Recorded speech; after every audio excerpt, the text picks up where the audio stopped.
segunda parte do consultório. Tempo agora para irmos à nossa lista de inscrição de chamadas para começarmos a esclarecer dúvidas no âmbito da especialidade de cardiologia. Recordo que temos connosco a doutora Elizabeth Jorge, cardiologista de intervenção. O número é o do costume, ainda pode ligar 225 083 204. Cumprimentar Filomena Oliveira, do Porto, a nossa primeira telespectadora da tarde. Boa tarde. Boa tarde, muito boa tarde para a doutora, muito boa tarde para a menina. Muito bem, Filomena. Então, queira deixar a sua questão. Olha, eu vou já direto ao assunto para a doutora fazer o favor se me respondia a uma pergunta que eu vou fazer. Eu estou com as pulsações a 107. Eu acho que para mim, eu acho que não é normal porque a gente não se sente bem com isto, não é? E queria perguntar à doutora se realmente é caso para eu, sei lá, procurar ir a qualquer lado, se a doutora me aconselha qualquer coisa, qualquer medicamento, se bem que é capaz pelas farmácias não passarem receitas, não passarem a medicação sem receita. Mas quero aqui uma opinião, não é? Alguma coisa, se fizer o favor. Muito bem. As minhas tensões estão a 14,6,5. E a Filomena tem 80 anos, que no caso não se diz a idade das senhoras, mas aqui no nosso consultório importa dizer a idade, não é? Claro, não há problema. Então, boa tarde. Boa tarde, doutora. É assim, as pulsações elevadas podem ter muitas causas. Podem ser causadas por problemas que são mesmo do coração ou pode ser por outros problemas extra-coração. Por exemplo, a tiroide, mau funcionamento da tiroide, é uma das causas importantes que pode... Eu ainda não tenho tido problemas de tiroide, doutora. E o que tenho é assim, é que eu vivo num constante stress. Pois. E de maneira que eu ainda faço tudo em casa e fisicamente faço bastantes esforços. E eu acho que, pronto, que para a minha idade, que trabalhar da mesma maneira que trabalha uma senhora mais nova, que é um bocado puxado. E depois, não sei se também será disso, que realmente depois o esforço se reflita nas pulsações. Claro, o esforço físico aos 80 faz subir as pulsações. Anos, ter stress aos 80 anos também já não é. O esforço não físico é para si, faz subir as pulsações e a ansiedade também. Agora, é importante que vá ao seu médico de família, por exemplo, e que faça o primeiro exame a fazer é um eletrocardiograma. Porque é importante percebermos se tem as pulsações aumentadas, mas se elas são certinhas, portanto, se é o ritmo do seu coração normal ou se tem alguma arritmia, nomeadamente a fibrilhação auricular, que é uma arritmia muito frequente nesta idade. Mas eu estou a tomar o Isoptim já há muitos anos. Pois. E é importante, com o eletrocardiograma, avaliar qual é o ritmo do coração para ver qual é a medicação que é necessário fazer, porque é completamente diferente se tiver uma arritmia ou se for o batimento normal do coração que está só mais acelerado. Mas isso é fundamental mesmo que, numa primeira abordagem, que consulte o seu médico de família e ele vai observá-la e, naturalmente, solicitar os exames que achar mais indicados, mas que geralmente passam por um eletrocardiograma, umas análises gerais para ver como é que está. É, doutora, mas é assim, eu só tenho agora médica de família para fins de julho. E eu ainda há coisa de meio ano andei com o Walter. E fiz um ecocardiograma. E a médica não diz que estava tudo mais ou menos razoável. Agora, ultimamente é que, fazendo assim mais um bocado de esforço, fico com isto, com as palpitações muito altas. Mas não é caso de ir a uma urgência. Um bocado. E eu queria saber se haveria eventualmente, sei lá, qualquer coisa até na farmácia que pudesse comprar para... Não, isso não é recomendado, porque a medicação é muito dependente daquilo que encontramos nos exames. Portanto, não deve iniciar medicação sem ser primeiro observada por um médico. Quando fez esses exames já tinha estas queixas? Não tinha nem as palpitações, não. Portanto, foi por rotina. Se quando fez os exames não tinha as queixas, portanto é necessário fazer novos exames agora com as queixas. Eu ultimamente tenho vivido com muito stress também, não sei se será, não sei se será derivado disso.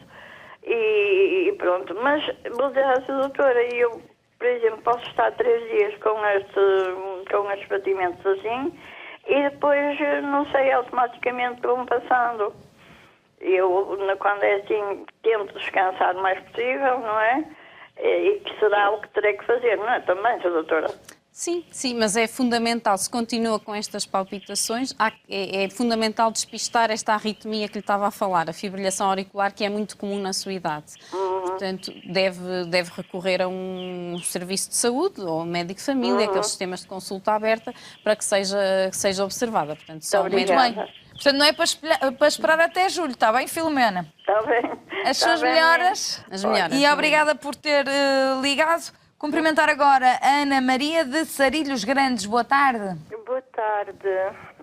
Obrigada por me receberem. De nada, nós queremos ajudar. Então, diga lá qual é a sua questão. Minha questão é, eu fui operada há 3 anos ao coração, Berta. Levei 2 bypasses, mas é assim, há coisa de uma semana para cá não me tenho andado a sentir bem, os sintomas estão-me a vir iguaizinhos aos que eu tinha, que é o seguinte, eu sinto um peso no peito, nunca tive dor e o meu doutor diz que isso é uma dor, mas não é dor que eu sinto, é um peso e é um cansaço muito grande, eu levanto-me de manhã já cansada, eu quero fazer as coisas, não consigo. E ultimamente a minha pulsação anda nos 90, 100, 90, 100. O doutor já me tinha receitado o Nebivolo para o coração bater mais devagar. Mas mesmo assim ele continua, ele diz que eu tenho mais angina de peito, não sei se é se não. O que eu sei dizer é que este cansaço está cada vez a ser pior. Eu já nem sei se me dirijo ao hospital ou não, ou o que é que eu faço, porque eu só tenho novamente consulta com o meu cardiologista em setembro. Muito bem, temos aqui um caso já mais bicudo. A Ana Maria tem 59 anos, doutora. As queixas que fala, e se diz que está pior há uma semana, este cansaço, este peso no peito, são queixas que são compatíveis de facto com angina de peito. E quando as queixas têm um início recente, podem enquadrar-se no que nós chamamos de angina instável. E, neste caso, deve ser observada com alguma urgência. Não deve, de facto, esperar por setembro, porque é uma doente de risco, portanto, que já foi operada e que já tem bypasses, e se tem um agravamento clínico agora na última semana, com aumento do cansaço e da dor no peito, isso exige uma reavaliação médica. Portanto, não deve esperar, de facto, por setembro. Deve ou procurar o seu cardiologista, ou se não tiver essa oportunidade, procurar mesmo um serviço de urgência, porque queixas com uma semana de evolução exigem de facto uma avaliação cuidada neste contexto. Muito bem, Ana Maria, compreendeu? Compreendi, sim. Muito bem. Sem grandes alarmes, mas vá tratar de si, está bem, com urgência. Sim, muito obrigada. Obrigada e as melhoras. Eu estava indecisa em ir ou não, porque assim, eu estou sozinha, o meu marido faleceu, eu estou sozinha, os meus filhos estão fora. Em parte, se calhar, também pode ser isso. Mas mais vale prevenir do que remediar, como estive a falar com a doutora Elizabeth na segunda parte do programa, está bem? Ok, obrigadinha. Obrigada e as melhoras. Boa tarde. Boa tarde. Cumprimentar agora Rui Costa de Vila Nova de Gaia. Boa tarde. Muito boa tarde. Saudações gratificantes ao programa. Diga. Saudações gratificantes ao vosso programa. Eu ia-lhe pedir que falasse um bocadinho mais devagar, porque não entendi. Muito bem. Dar as minhas saudações ao programa. Muito bem. E quero deixar a sua questão, Rui. Sr. Doutor, há cerca de 4 anos, um sintoma muito inquietante, de batimentos no meu ouvido direito, especialmente o direito. Consultei a área e após bastante exames, de desvalorizar o assunto, que seria noutra área. Daí que me dirijo hoje à minha querida doutora, o que é que será este, e como tão transformante para mim, principalmente à noite, mas é constante, invariavelmente, dia e de noite, mais de noite. E mais de noite? acentuadamente, sim, prezada doutora. Doutora Elizabeth, quer fazer aqui mais algumas questões? Deixe-me só ver se percebi bem. Portanto, o que sente são batimentos no ouvido direito. Mas sente, parece-lhe o coração a bater no ouvido, é? Rui? O Rui está a ouvir-nos? Não, a senhora doutora não.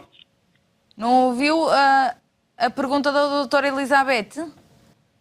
Se não ouvi, a doutora não. É assim, desliga o volume do televisor. Está desligado, menina. Boa. Então agora a doutora Elizabeth vai reformular a questão. Vai voltar a Obrigado. repetir, está bem? Muito bem, obrigado. Senhor Rui, o que sente é o coração, como se fosse o coração a bater no ouvido, é isso? Constantemente, prezada doutora. Mas a bater mais forte, a bater mais rápido? Direi que é o batimento tradicional, normal, do coração, mas parece transferido, entre aspas, para o meu tímpano. Esse é um sintoma que pode acontecer, às vezes, quando tem uma extrasístolos, portanto, quando existem os batimentos, além do batimento normal do coração, existem os batimentos extra e que são mais fortes e às vezes pode dar essa sensação que estão a bater no ouvido. Portanto, o que recomendamos é uma avaliação, portanto, eu penso que já foi ao médico de família, pelo que estava a dizer, não é?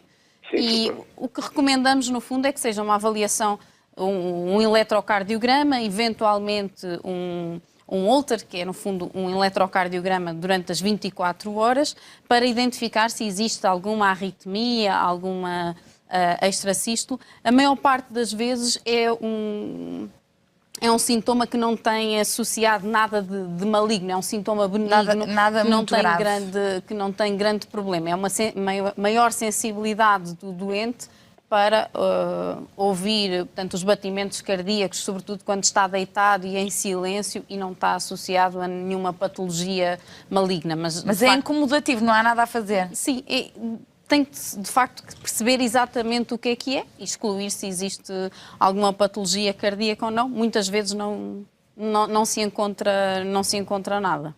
Muito bem. Rui, esclarecido? Que é muito aborrecido. É um tempo. Pois, mas percebeu o que a doutora disse? Pronto, perfeitamente. Até à próxima e continuação. Obrigada. Mas não é nada de grave. Obrigada e as melhoras. Obrigado. Pode ser que, entretanto, comecem a passar. Agora, Conceição Rosário, mais lá de baixo de Portimão. Boa tarde. Sim, boa tarde. Há uma questão que eu queria pôr à doutora. Não Diga. É para mim, é mais para o meu marido. Mas ele não está em casa, eu é que estou a ouvir e realmente pensei em ligar. Posso pôr a questão, doutora? Claro, pode, claro. Com certeza. A questão é o seguinte, o meu marido em 2004 teve um aneurisma cerebral e agora, portanto, fez um exame, uma prova de esforço em que eventualmente terá que fazer um cateterismo. A minha questão é, o cateterismo não interfere, ele ter tido o aneurisma cerebral não tem qualquer relevância para agora para o cateterismo, pois não, doutora? Olha, pode ter e deve referir isso no momento do cateterismo ao médico que lhe fizer o exame. E eu vou-lhe explicar porquê. Se no cateterismo for identificada a doença das artérias coronárias, se houver algum entupimento nas artérias coronárias, que seja necessário tratar, como eu estava a explicar, abrir a artéria com balão e implantar um stent, depois disso vai ser necessário fazer uma medicação para tornar o sangue mais líquido, aquilo que chamamos os antiagregantes plaquetares, a aspirina e outro medicamento que também com essa função. E no caso de ter existido alguma hemorragia cerebral, pode haver restrições à utilização dessa medicação e na seleção de que medicamentos fazer. Portanto, recomendo, não é uma contraindicação para fazer o cateterismo, mas deve, de facto, referir esse antecedente. Referir que teve um aneurisma cerebral, porque o médico que faz o cateterismo vai utilizar essa informação para melhor escolher o tratamento para o seu marido e a medicação que tem que fazer depois disso. É uma ótima questão e é mesmo recomendável que faça essa referência, está bem? Muito Pronto, bem, doutora, Conceição. porque realmente eu já tinha ouvido qualquer coisa, mas não tinha percebido. Agora percebi perfeitamente o que a doutora disse. Pensei que, como já foi há 15 anos, que não tivesse qualquer interferência, mas já percebi que sim. Pronto. Muito bem. Pode não ter, mas o médico depois fizer vale. o cateterismo, avalia a situação em concreto do seu marido, mas é melhor referir essa questão para que depois o médico possa ter todos os dados para escolher o melhor tratamento.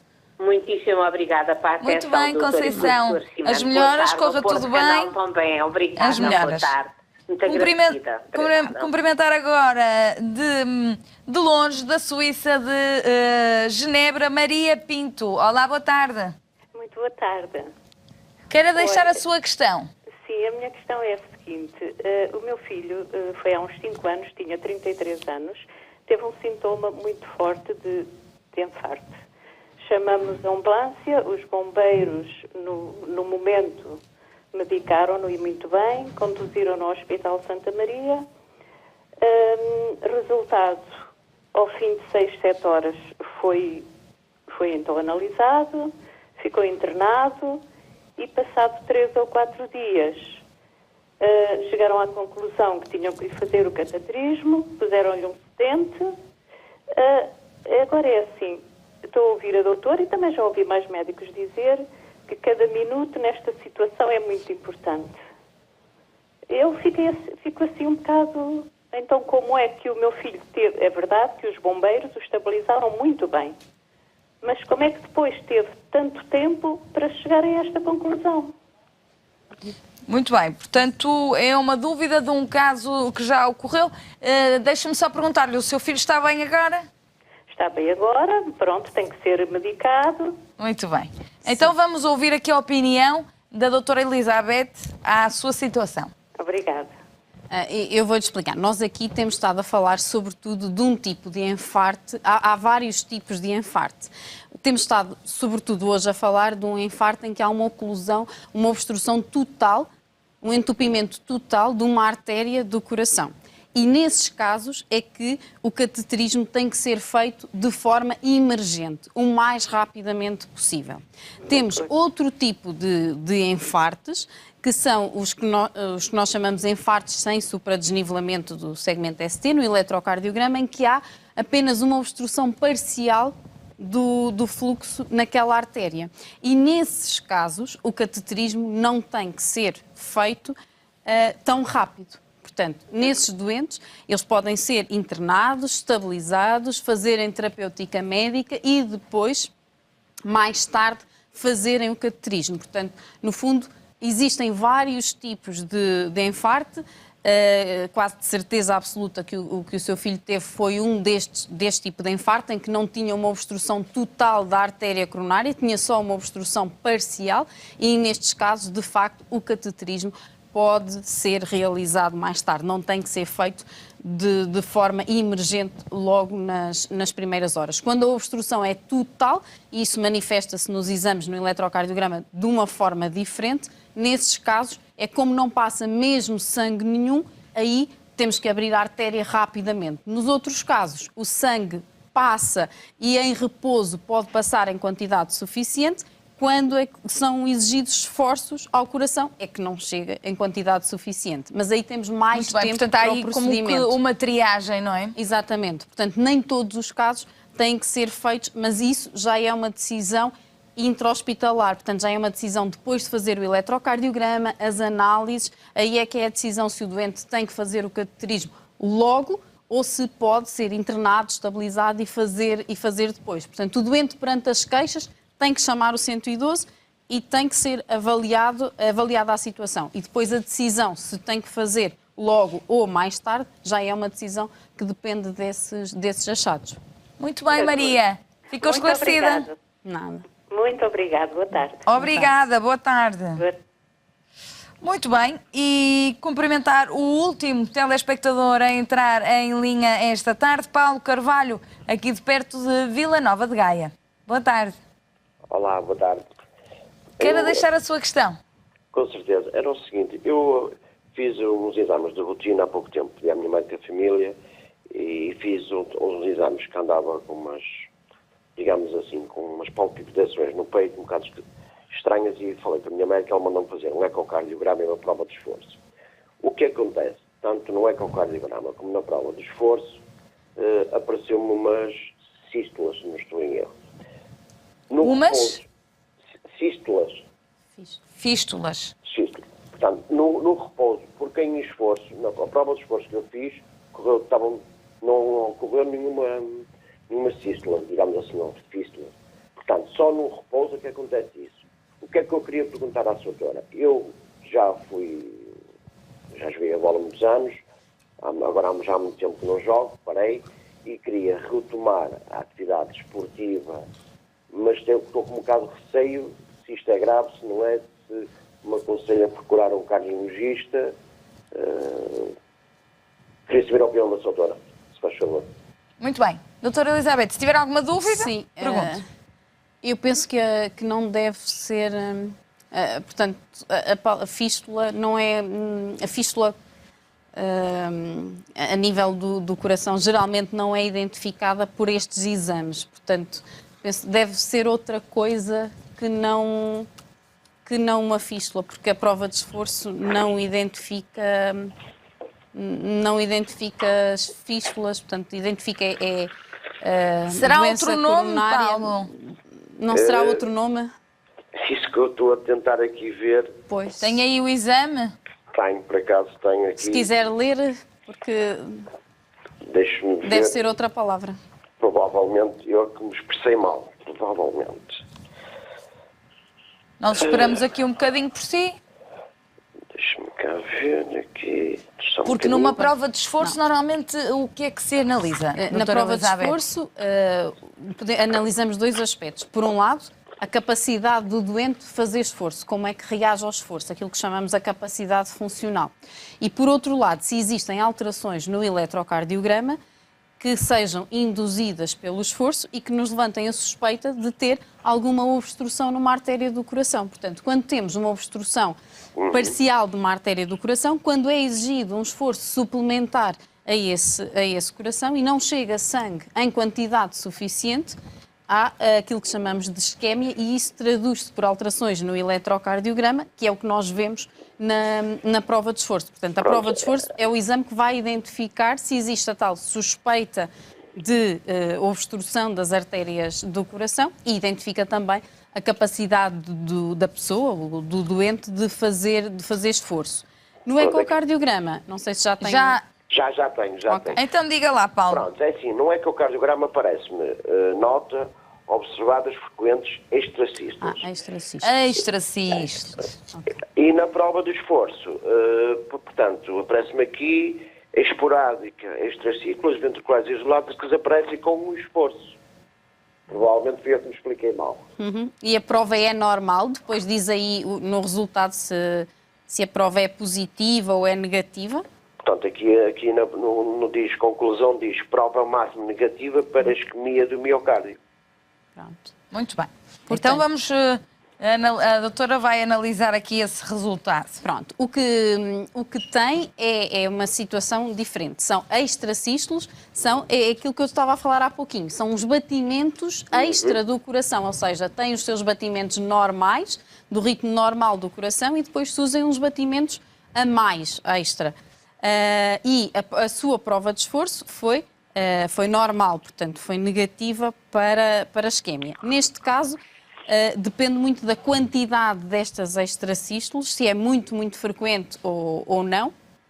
É necessário avaliar a função do coração, perceber, e o ecocardiograma também deve dizer esse resultado, perceber se a função do coração é normal ou não, e quantificar estas extracístolos e também ter uma análise, portanto, análise nomeadamente à tiroide, e que a disfunção da tiroide também é das causas mais frequentes de ter muitas extracístolos. Portanto, se calhar recomendável, esse ecocardiograma, se isso é uma coisa que de facto lhe causa muitos sintomas, pode ser de facto visto em consulta de cardiologia para analisar melhor a função do coração, se é normal, e umas análises, nomeadamente com a função da tiroide, e perceber se tem que fazer alguma medicação para reduzir esses batimentos extra do coração ou se isso não é necessário.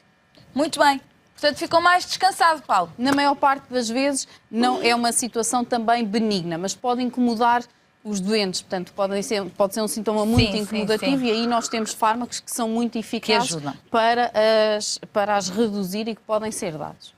Muito bem, agradecer também ao Paulo a sua chamada, agradecer à doutora Elizabeth Jorge aqui a presença no consultório. Nós tínhamos muito mais chamadas e por isso mesmo vamos tentar recuperar este tema da cardiologia para chamadas brevemente. Nós voltamos a ter encontro marcado amanhã às 15h30 para abrir as portas do consultório. Boa tarde.